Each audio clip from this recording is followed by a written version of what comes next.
नमस्ते एवरीवन, स्वागत है आपका पंचहिमालय सुगुना में। आज हम डिस्कस करेंगे हिमाचल पटवारी परीक्षा 2019 का पेपर, जिसमें टोटल 100 क्वेश्चंस आए थे।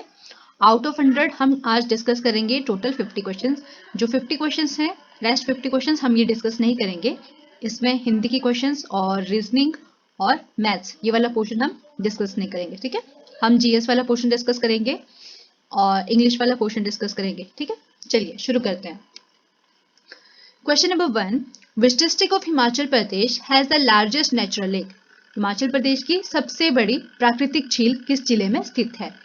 अगर हम लेक्स की बात करें या झील की बात करें तो दो टाइप्स की झील होती है। एक होती है मैन मेड या आर्टिफिशियल लेक और एक होती है नेचुरल लेक। यहाँ पे पूछी गई है हिमाचल प्रदेश की सबसे बड़ी प्राकृतिक झील कौन से डिस्ट्रिक्ट में है? तो correct answer will be option D, Sirmaur district. Sirmaur district में कौन सी झील है? ये हिमाचल की सबसे लार्जेस्ट नेचुरल लेक, तो it is Renuka ji, Renuka lake. ठीक है, और यहीं पे रेणुका जी फेयर होता है, जो कि एक इंटरनेशनल फेयर है। इसके अलावा बिलासपुर डिस्ट्रिक्ट में गोविंद सागर लेक है, जो हिमाचल प्रदेश की लार्जेस्ट आर्टिफिशियल लेक या लार्जेस्ट मैनमेड लेक है। रिवालसर मंडी डिस्ट्रिक्ट में नेचुरल लेक है। इसके अलावा मंडी डिस्ट्रिक्ट में कमरूनाग लेक और प्राशर लेक, ये सब मंडी डिस्ट्रिक्ट में है। चंबा में खजियार लेक है, मनी महेश लेक है। ठीक है, okay. Next question number 2. When was the high court of Himachal Pradesh established? Himachal Pradesh उच्च न्यायालय कब स्टैब्लिश किया गया था? तो करेक्ट आंसर विल बी 26 जनवरी 1971 से।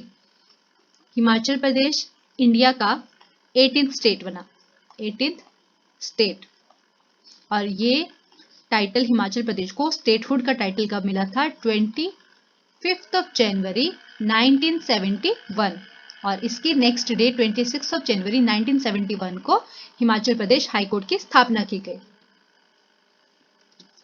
Next is question number 3. Where is the Great Himalayan National Park situated? Great Himalayan National Park कहां पर है? हिमाचल प्रदेश में। हिमाचल प्रदेश में डिस्ट्रिक्ट कुल्लू, और डिस्ट्रिक्ट कुल्लू में नियर बाय बंजार। और नेशनल पार्क को यूनेस्को वर्ल्ड हेरिटेज साइट्स में इंक्लूड किया गया है। Question number 4. Which place of India is known as Little Lhasa? या यहाँ पे आप कह सकते हो हिमाचल प्रदेश में, हिमाचल प्रदेश का लिटिल लहासा किसे कहा जाता है? तो correct answer will be option B, McLeodganj. और मैक्लोडगंज नियर बाय धर्मशाला और डिस्ट्रिक्ट कांगड़ा। ठीक है, अगर इन केस मैक्लोडगंज ऑप्शन में ना हो तो फिर आप धर्मशाला लिख सकते हो, बट यहाँ पे मैक्लोडगंज इंक्लूडेड है तो मैक्लोडगंज आंसर होगा। ठीक है, next is Kufri Jeevan, Kufri Jyoti are two varieties of which crop? Kufri Jyoti और कुफरी जीवन कौन सी फसल की दो वेराइटीज है? Correct answer will be potato. Question number 6. Where is Bhootnath temple situated? तो भूतनाथ टेम्पल है डिस्ट्रिक्ट मंडी में। 7. Who composed the grammar of Sanskrit language? Sanskrit language के ग्रामर को किसने कंपोज करा, व्याकरण को? तो आंसर विल बी पाणिनि।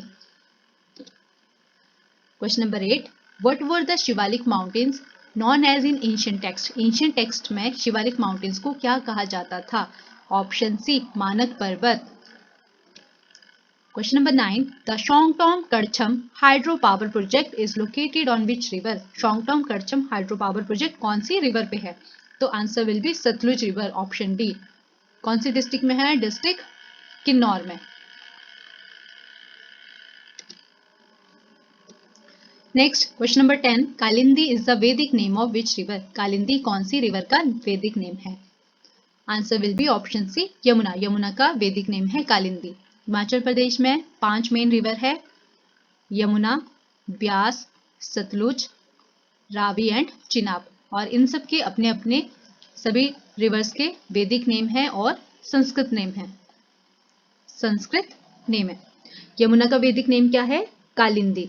अगर सतलुज की बात करें तो सतलुज का वैदिक नेम है सुतुद्री और संस्कृत नेम है शताद्रु। इसके बाद ब्यास की बात करें तो ब्यास का जो वैदिक नेम है अर्जिक्या है और संस्कृत नेम है विपाशा। Next is Ravi. रावी की बात करें तो रावी का वैदिक नेम है पुरुषनी और संस्कृत नेम है ईरावती। चिनाब, चिनाब का वैदिक नेम है असिकनी और कालिंदी का वैदिक नेम है, यमुना का वैदिक नेम है Kalindi. Question number 11. Who led the delegation of the Dhami Prajamandal toward Dhami on 6 July 16, 1939? Dhami Prajamandal कब फॉर्म हुआ था? 1939 में। तो ये ग्रुप जब जा रहा था, डेलीगेशन जा रहा था धामी की टूवर्ड 16 जुलाई 1939 को, तो इसका नेतृत्व किसने किया था? तो answer will B Bhagmal सौठा। Next question, outer most layer of teeth, teeth की जो आउटर मोस्ट लेयर है उसे क्या कहा जाता है? Answer will be A, enamel. Question number 13, what is the longest part of human digestive system? Human digestive system का longest part क्या होता है? तो answer will be small intestine. Question number 14, where is the National Academy of Agricultural Research Management located? National Academy of Agricultural Research Management कहाँ located है? Answer will be option D, Hyderabad. Question number 15, which is the longest tunnel in India? India की longest tunnel कौन है? Answer will be option C, Chenani Nashri tunnel. कहाँ पे है ये? Jammu and Kashmir में। चेनानी नाशरी टनल, इसे एक और नेम से भी जाना जाता है डॉक्टर श्यामा प्रसाद मुखर्जी टनल। ये क्या एक रोड टनल है union territory of Jammu Kashmir में ऑन नेशनल हाईवे 44। स्टार्ट हुआ था कंस्ट्रक्शन का काम 2011 में और इनॉग्रेट किया गया था honourable prime minister Narendra Modi ji के द्वारा 2 फरवरी 2017। इनॉग्रेशन डेट इंपॉर्टेंट है और जो सेकेंड इसका ऑफिशियल नेम है डॉक्टर श्यामा प्रसाद मुखर्जी टनल, ये इंपॉर्टेंट है। और हाईवे नेशनल हाईवे 44 और longest road tunnel in India. एक और पॉइंट आपको याद रखना है, यहाँ पे डॉक्टर श्यामा प्रसाद मुखर्जी है, इसकी लेंथ क्या है? 9.28 kilometre doctor Shyama Prasad Mukherjee tunnel की लेंथ है। इसके अलावा यूनियन टेरिटरी जम्मू कश्मीर में है और title holder longest road tunnel in India. ठीक है। Second is Atal tunnel also known as Rohtang tunnel, 9.02 kilometre length है और कौन सी स्टेट में है? हिमाचल प्रदेश में। और ये वर्ल्ड हाईएस्ट टनल है। ठीक है। नेक्स्ट इज जोजिला टनल, अभी इसका काम चल रहा है, ये जब कंप्लीट हो जाएगी तो 14.15 किलोमीटर की लेंथ होगी और जब कंप्लीट हो जाएगी तो उसके बाद ये बनेगी longest road tunnel. Done. Question number 16, when is the world water day celebrated? World water day celebrated on 22nd of March. Question number 17, what is the source of sun's energy? Sun की energy का source क्या है? तो answer will be nuclear fusion. Question number 18, the green colour of leaves is due to, पत्तों का हरा रंग किसके कारण होता है? क्लोरोफिल के कारण, option D. What is dry ice? Dry ice क्या है? Solid carbon dioxide, CO2, option B. Question number 20, the main cause of an earthquake, earthquake का मेन कॉज क्या होगा? चार ऑप्शंस में से answer will be option C, tectonic movements. Question number 21, which planet is the hottest in the solar system? Solar system में सबसे hottest planet कौन सा है? तो answer will be option B, Venus, यानी कि शुक्र ग्रह। टोटल कितने प्लैनेट है? 8। What is called the brain of a computer? Computer का ब्रेन किसे कहा जाता है? CPU, central processing unit, option B. Which feature of food is identified by the red and brown mark on food packets? Food packets में कुछ marks होते हैं, इस तरह के देखते हो स्क्वायर के अंदर ऐसे सर्कल में, और एक इस तरह का सिंबल होता है, इसके अलावा एक इस तरह से सिंबल होगा। तो ये कुछ मार्क्स होते हैं फूड पैकेट्स पे और ये मार्क्स कुछ ना कुछ इंडिकेट करते हैं। तो ये इस तरह का मार्क इंडिकेट करता है वेजिटेरियन फूड के लिए, इस तरह का मार्क इंडिकेट करेगा नॉन वेजिटेरियन फूड के लिए, और वेगन फूड प्रोडक्ट्स के लिए ये सिंबल होगा। ठीक है। तो आपको यहाँ पूछा गया है रेड और ब्राउन मार्क जो फूड पैकेट्स के ऊपर होता है तो वो किसे इंडिकेट करता है? तो here answer will be none of the above, क्योंकि पहले जो रेड मार्क होता था डिनोट करता था नॉन वेजिटेरियन फूड पैकेट्स को, इसके अलावा जो ब्राउन था, ब्राउन डिनोट करता था non lacto vegetarian food products, यानी कि जिसमें से एग्जम्प्ट किया जाता था डेयरी प्रोडक्ट्स को। ठीक है। तो यहाँ पे आप सिंबल देख सकते हो, वेजिटेरियन के लिए इस तरह का सिंबल होता है, नॉन वेजिटेरियन के लिए पहले ये वाला सिंबल यूज किया जाता था, अब जो current non vegetarian food packets पे सिंबल होता है तो वो इस तरह का सिंबल होगा, ट्रायंगल और स्क्वायर। ठीक है। और वेगन जो फूड प्रोडक्ट्स हैं उनमें इस तरह का सिंबल होगा वी, फिर यहाँ पे कुछ ऐसे लीफ बना होगा और वेगन लिखा होगा।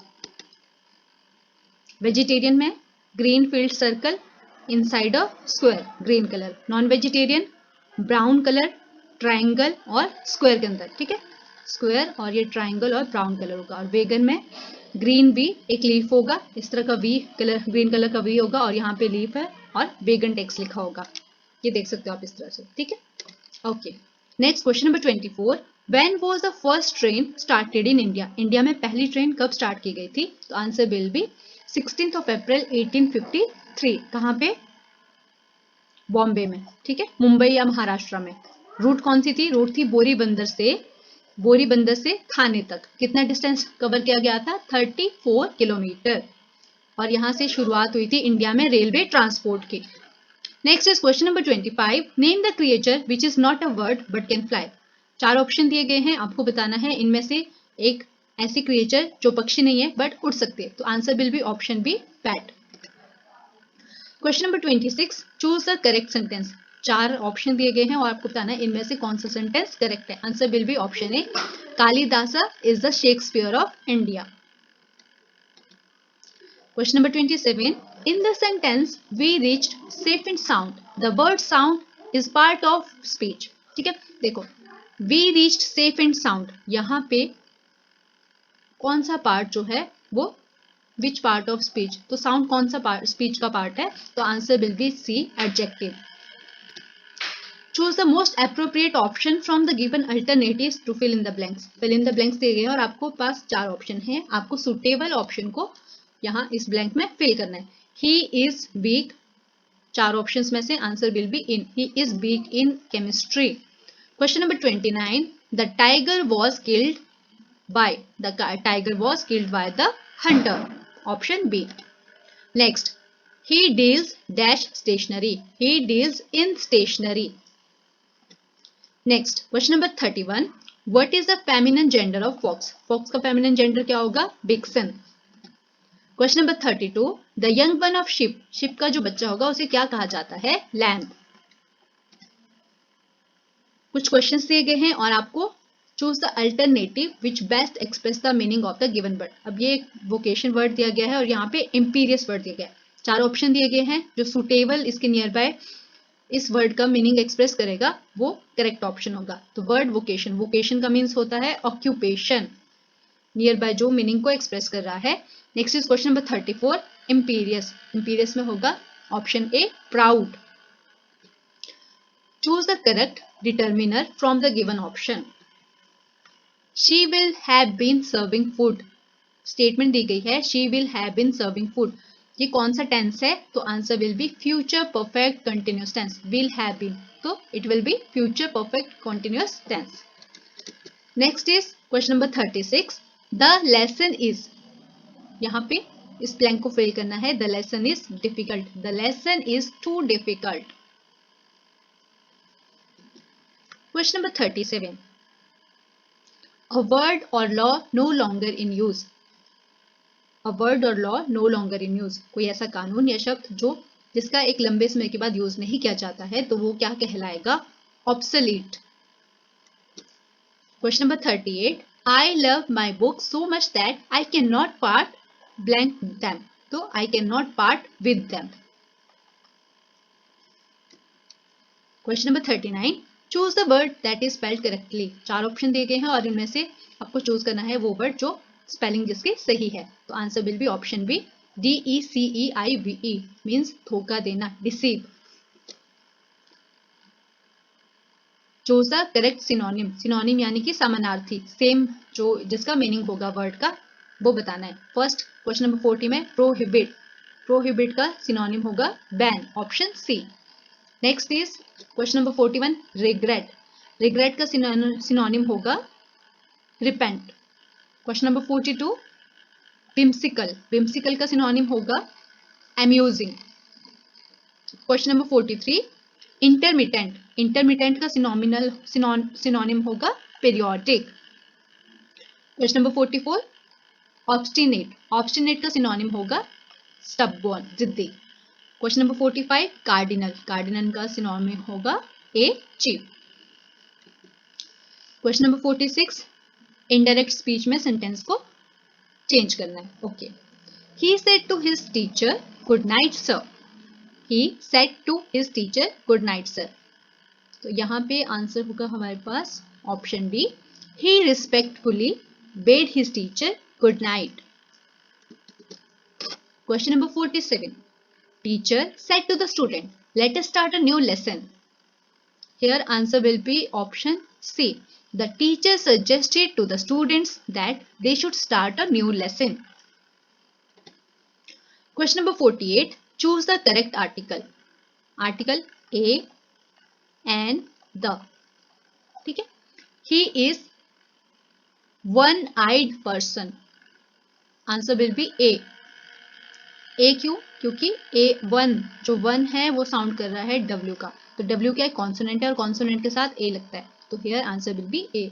और जो वॉवल होते हैं ए, ई, आई, ओ, यू, उनके साथ किसका यूज किया जाता है?